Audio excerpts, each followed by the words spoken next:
Tudo bem, chegando de volta aqui no Instagram do Maringá Post hoje para um papo sobre pet. Vai ser legal, hein? Olha só, a gente vai ter uma conversa muito boa sobre pets. Tem pergunta sobre pet?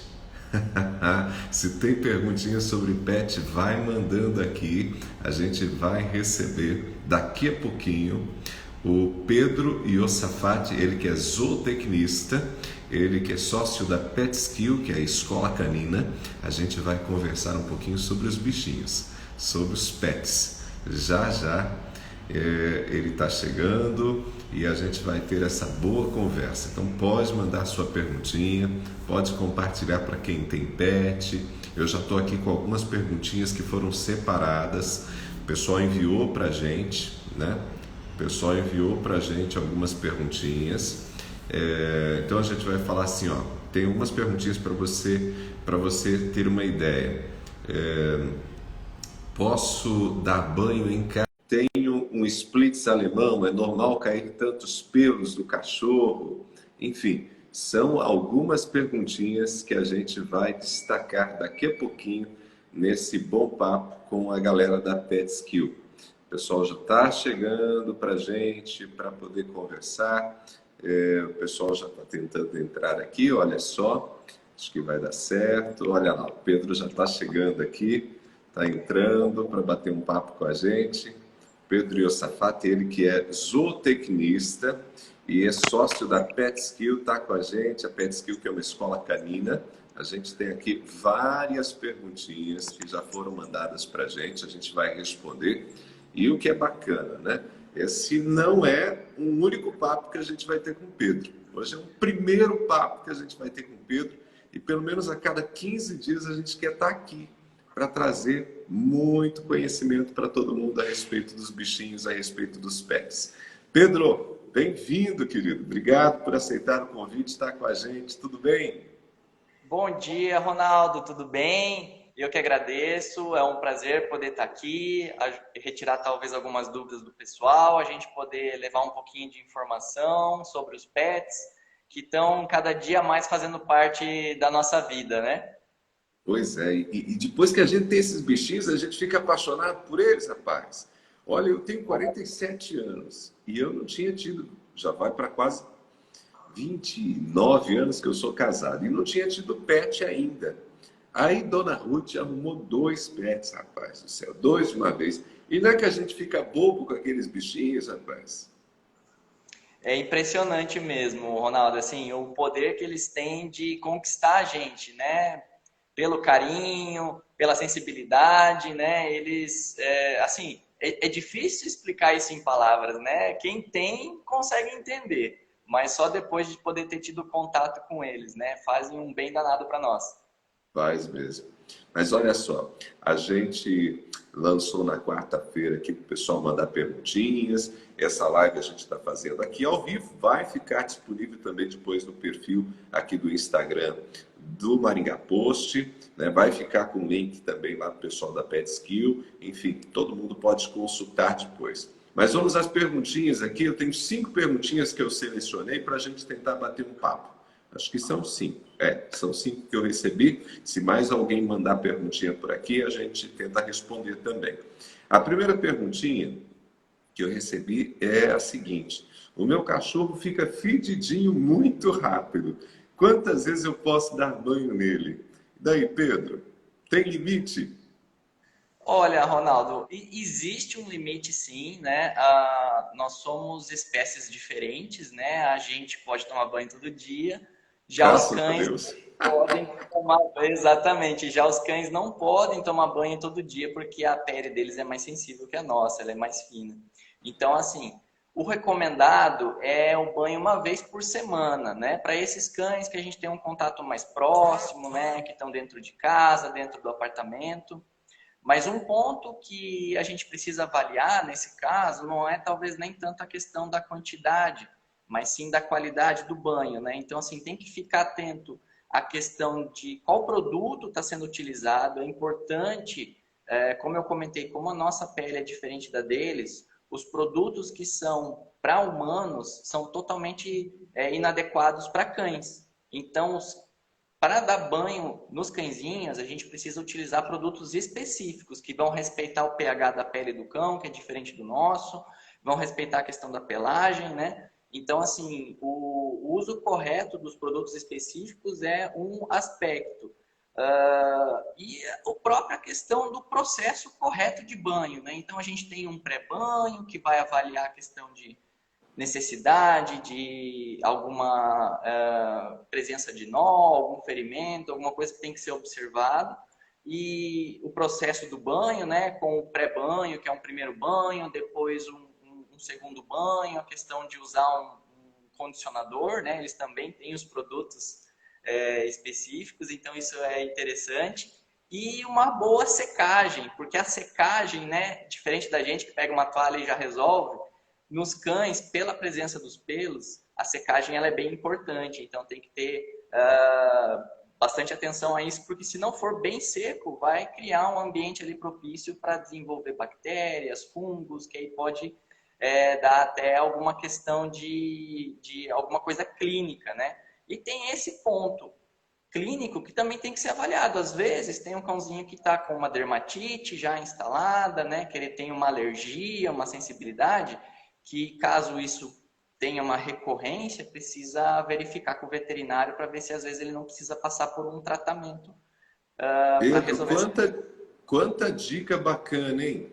Então, o ideal é trabalhar aí pelo menos, aí no máximo, né, um banho por semana, você disse. Exato. Também muito cuidado com o banho em si, né? Você pontuou aí a importância também de levar em consideração os produtos que são usados. Então, não é simplesmente pegar um sabonete de gente, um shampoo, ou um sabão. Quer dizer, tem um produto específico que, do contrário, isso pode prejudicar a pele do bichinho, né?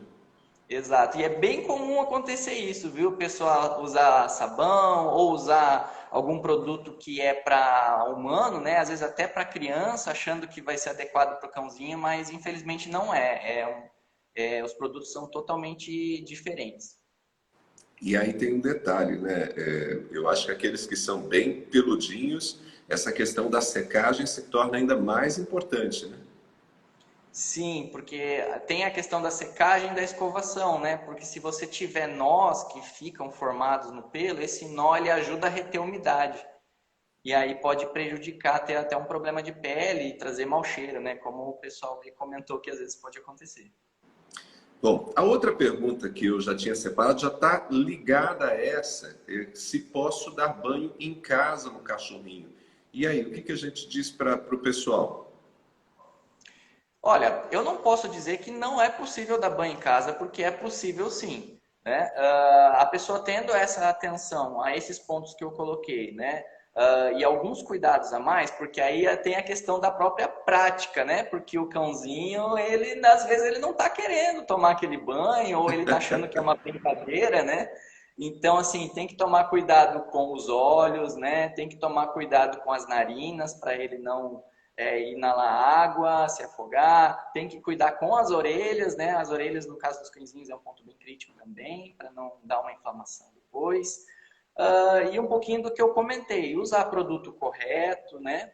E ter essa atenção de ver se o cãozinho já não está com alguma alteração, né? Às vezes ele está com algum problema ali, então é melhor às vezes nem dar o banho, às vezes é melhor procurar algum veterinário para poder ver uma recomendação, né? Tudo isso vai dificultando esse processo em casa, né? Até porque você tem que ter um tempo para isso, né? Não é, quando a gente não tem prática, não é rápido para dar o banho.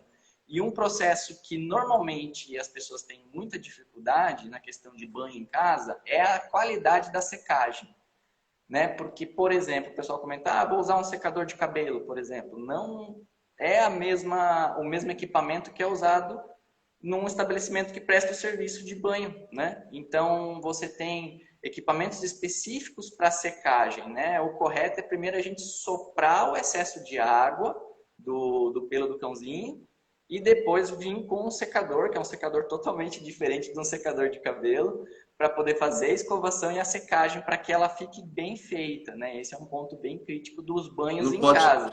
não pode deixar úmido, né, Pedro? Não, porque aí é porta para você ter uma dermatite, né? Ter a instalação de alguma situação clínica ali.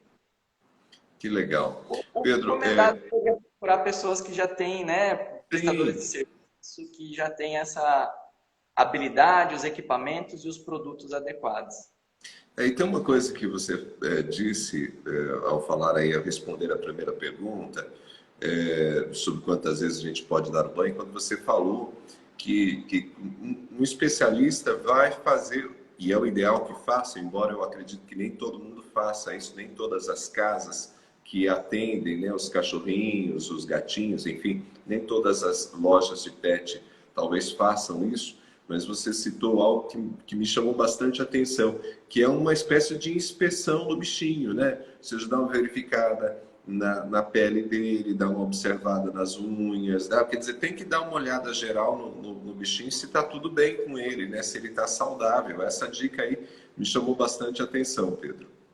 Sim, essa avaliação antes do banho, ela é muito importante, né? Para poder identificar exatamente aspectos de atenção aí. Legal. Olha só, mais uma perguntinha que o pessoal tinha mandado aqui pelo Instagram. A gente abriu a caixinha de perguntas na quarta-feira e aí o pessoal tinha a possibilidade de mandar as perguntinhas. E aí eu tenho aqui 5 que eu selecionei. A gente está conversando com base nessas 5 perguntas, conversando hoje com o Pedro da Pet Skill. Pedro, tem um Splitz alemão, que é um bichinho peludo esse daqui. É normal cair tantos pelos do cachorrinho? Olha, assim, a queda do pelo, ela ocorre de forma natural, essa troca de pelo, a princípio 2 vezes ao ano nos cães, tá? Na entrada do verão e na entrada do inverno.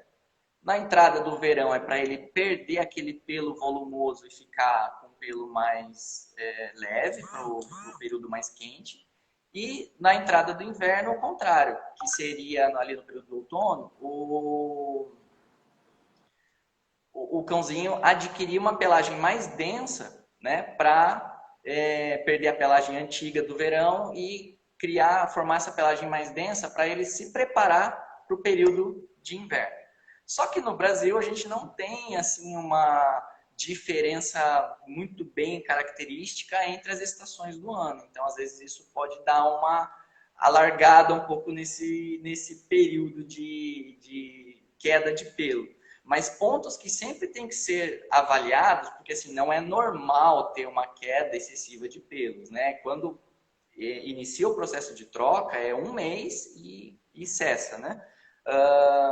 Precisa variar a questão de alimentação, se às vezes a ração está sendo adequada, né? A gente tem no mercado uma infinidade de rações, o que não é um problema, porque isso gera a possibilidade da gente ter escolha, mas a gente precisa estar atento à qualidade de rações que propiciem uma completa nutrição dos cães. Então, esse é o primeiro aspecto. O segundo aspecto é a própria questão de como que está essa questão da pele e da própria pelagem, né? Como a Certo. gente comentou um pouquinho na questão de uma avaliação do cãozinho para um banho, às vezes esse cão está com um pelo ressecado, precisando de um produto específico que está favorecendo a queda, né? Ou mesmo a pele. Então, a gente tem, da mesma forma que quando a gente vai num salão de beleza, vai encontrar, né, tratamentos capilares, aqui a gente tem tratamentos pilosos para os cães, né? Que são hidratações, são nutrições, são umectações do pelo, que vão fazer essa recomposição para que Para não ele cair tanto. não caia tanto. Então, tem que avaliar esses aspectos, mas não é normal. Precisa identificar o que pode estar influenciando, né? Tirando esses períodos de muda Ok. natural da espécie, né? Então, o normal, no caso do Splits, 2 vezes por ano. Na entrada Exato. do verão e na entrada do inverno. Como no Brasil as nossas estações são meio bagunçadinhas, pode dar uma mudadinha, mas é 2 vezes por ano. Legal. A Juliana está aqui parabenizando o trabalho de vocês, a Pet Skill, com os pets. A Paula já mandou um recadinho aqui dizendo também muito bacana essa conversa e também importante, né, falar sobre os produtos, né, específicos para os pets. Então, você que está entrando aqui para assistir o nosso muito obrigado. Depois a live fica disponível, esse papo aqui sobre pet com o Pedro fica disponível no nosso perfil. E aí todo mundo pode consultar, assistir. Tem muita informação bacana que a gente está dando para o cuidado com os pets. Pedro, eu já montei aqui com as perguntinhas que chegaram, né, uma sequenciazinha que eu acho que vai uma coisa interligando a outra. E aí a gente está entrando agora no inverno e a perguntinha que chegou aqui, é o primeiro inverno que o meu doguinho vai enfrentar. Preciso fazer alguma coisa? Sim, é importante, né? Como é o primeiro inverno, então ele ainda pode ser que ele seja novinho ainda, né? Mas no geral, para todas as idades dos cães, a gente precisa ficar atento a essa questão, porque alguns cães, como o Spitz, tem uma pelagem mais densa, então ele está mais preparado para o inverno lá por causa da origem dessa raça. Mas algumas raças não vêm, né, de locais de muito frio, então não tem uma pelagem tão preparada para isso. Então aí é importante a gente ficar atento a essa questão da entrada do inverno. E aí tem a possibilidade de uso de roupinhas, né, que vão ajudar sim. É importante a gente levar esse conforto a mais para os cãezinhos, né? O uso das roupinhas. É importante ficar atento em casa a ter uma caminha para que ele não fique necessariamente tendo que deitar num piso gelado, né, que possa estar ali transmitindo frio para ele. Então, uma caminha, cobertinha, isso é importante. E Uma cobertinha, então é legal. Joga uma cobertinha em cima dos bichinhos. Isso, normalmente eles gostam de deitar em cima da Ah, tá. cobertinha, né? Então, assim, é importante dar essa oportunidade, porque se o cão estiver sentindo necessidade, ele vai. Se ele achar que não, tá tudo bem, ele não tá com frio, às vezes ele nem deita na cama. Às vezes o pessoal comenta, eu tenho a caminha, mas ele gosta de deitar no chão. Mas é que aqui em Maringá a gente tem um clima que normalmente é mais quente. Então eles preferem deitar num piso mais fresco. Agora no inverno, provavelmente eles vão optar em deitar na caminha ou procurar uma cobertinha. Então poder ficar atento e oferecer isso para o cãozinho é importante, porque ele mesmo vai procurar. E um ponto também interessante de observar, já que a gente está falando de inverno, é o consumo de água, né? Ficar atento ao consumo de água para sempre ter água disponível para que ele continue consumindo água de forma adequada mesmo no período de inverno. Legal, Pedro. Muito bom. Para a gente fechar aqui, ó, tem uma outra perguntinha. Tenho 2 cachorrinhos. Um deles, esse é safado, ó. Um deles sempre faz xixi na caminha do outro. O que eu posso fazer? Isso aqui é mais na linha do comportamento aí. O que você me diz, ô Pedro? Isso mesmo. Então, assim, gente, os cães, né, eles têm comportamentos aí naturais, um leque de comportamentos que são diferentes aí dos comportamentos que a gente tem no nosso dia a dia, né? E essa questão de demarcação de território é uma coisa que eles têm muito forte, né? Evoluíram com essa característica, né? Hoje em dia, quando a gente traz os cãezinhos para casa, essa demarcação de território ela perde um pouco a finalidade, né? Mas ainda é uma questão intrínseca dos cães. Então, alguns cãezinhos desenvolvem isso e quando eles percebem que tem algum objeto ou algum ambiente que está com cheiro de outro cãozinho, eles sentem esse estímulo de ir lá e fazer a marcação com o xixi. Tanto macho quanto fêmea. Isso pode acontecer nos dois casos. No caso específico, né, do nosso leitor aí que mandou a pergunta, assim, é difícil tirar isso deles, porque é uma questão que eu comentei de intrínseca da espécie. Então, o recomendado nesse caso é evitar que ele tenha essa situação. Então, se for possível, tirar a caminha desse outro cãozinho, deixar disponível só a caminha dele. E aí, na hora de dormir, vai lá e coloca a caminha do irmãozinho aí para ele não ter ali todo momento a possibilidade de estar lá e fazer a marcação. Só que aí a gente entra numa questão que é interessante, porque às vezes os cães, quando eles têm limitação de comportamento, ou seja, daquele leque de comportamentos naturais que ele poderia expressar, ele está numa situação que ele não tem ali uma qualidade de rotina que ele possa expressar vários, ele escolhe alguns daqueles que ele pode expressar e começa a expressar em exagero, porque aí ele está como se fosse com um déficit, né, nas outras atividades. Então, cada cãozinho vai reagir de uma forma diferente. Vai ter cãozinho que vai ficar mais marcador de território, vai ter cãozinho que vai ficar mais latidor, vai ter cãozinho que vai querer roer em excesso, e aí é um terror também, né? Quem diga os chinelos, pé de mesa, outros móveis, né?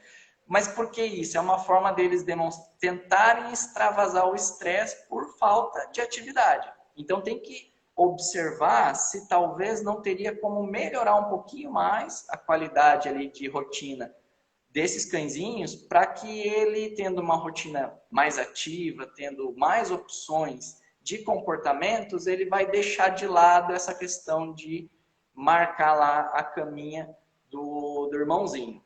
Mas volto a dizer, como ele já está com esse comportamento, o ideal é retirar essa caminha para não criar a situação que ele vá errar, né? Só coloca na hora que o irmãozinho for utilizar mesmo.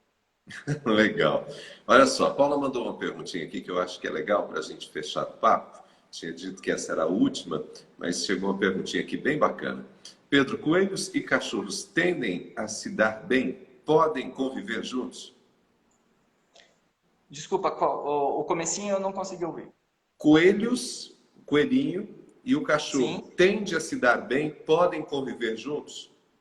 é possível sim. A gente tem relatos de pessoas que convivem, cães convivem com coelhos em casa, às vezes até mesmo dentro do apartamento, tá? Mas essa apresentação ela tem que ser feita de uma forma correta, tá? De uma forma positiva. Se a gente simplesmente solta o cão ali onde está o coelho, ou o contrário, né? Solta o coelho onde está o cão e eles nunca tiveram essa apresentação prévia, pode ser que eles se sintam incomodados e o cachorro tente afastar o coelho, ou o contrário também, o coelho tente afastar o cachorro. Então, nesse caso, seria importante procurar a ajuda de um especialista em comportamento canino para fazer o quê? Para poder fazer essa apresentação, passar as orientações para a família de como fazer essa apresentação de uma forma gradual e positiva, para que tanto o cachorro quanto o coelho entendam que aquele outro animal não é uma ameaça. E aí que eles possam se sentir à vontade estando no mesmo ambiente. Mas é possível sim, como eu comentei, tem relatos de pessoas que têm os dois em casa, e às vezes até mais animais, e todos se dão bem. Legal. Pedro, foi muito bacana conversar contigo. A gente vai ter outros papos, né? Provavelmente daqui 2 semanas, a gente volta a papear aqui, conversar, tirar mais dúvidas do pessoal. Fiquei muito feliz com a conversa, com as dicas, com as orientações. Quem quiser conhecer a PetSkill, é só entrar ali no perfil da PetSkill. A gente está deixando aqui marcado também no vídeo, para que todo mundo possa dar uma passadinha por lá, conhecer. E o trabalho de vocês é bastante amplo, né, Pedro? Sim, a gente tem diversos serviços que a gente pode ajudar as famílias, né? Tanto a questão do banho, né, que a gente comentou um pouquinho, a questão do adestramento, como a gente comentou também, mas a gente tem a parte da escola, né, que seria a creche para gasto de energia, que foi outro ponto que a gente comentou, que às vezes precisa de atenção, às vezes na nossa rotina, né, de trabalho, escola, às vezes o cãozinho fica em casa sozinho, sem atividade. Então, às vezes é uma oportunidade de melhorar a qualidade de vida dele. Hospedagem, várias coisas que a gente pode ajudar. A gente fica à disposição. Convido o pessoal, tanto para conhecer a escola, como para colocar aqui mais perguntas, para que a gente possa responder, possa trazer informação e ajudar o pessoal em casa. Legal. Pedro, obrigado, viu, cara? Sucesso para você aí na PetSkill, com toda a equipe. Muito obrigado mesmo pelo carinho. Abração para você. Eu que agradeço. Muito obrigado. Um abraço a todos aí. Obrigado. Também agradeço todo mundo que passou por aqui, que assistiu o vídeo, ainda que seja um tempinho só, valeu mesmo. O vídeo fica disponível daqui a pouquinho no perfil. A gente também vai estar compartilhando depois lá no YouTube, a gente vai estar compartilhando também uma nota ali no site do Maringá Post, para que as pessoas possam acessar esse vídeo depois. Então fica aí o convite para todo mundo conhecer mais sobre o comportamento dos bichinhos. Quem quer cuidar bem dos pets, tá aí. Tem excelentes dicas. Pedro, mais uma vez, obrigado. Todo mundo, abração. A gente se fala. Tchau, tchau. Tchau, tchau. Obrigado.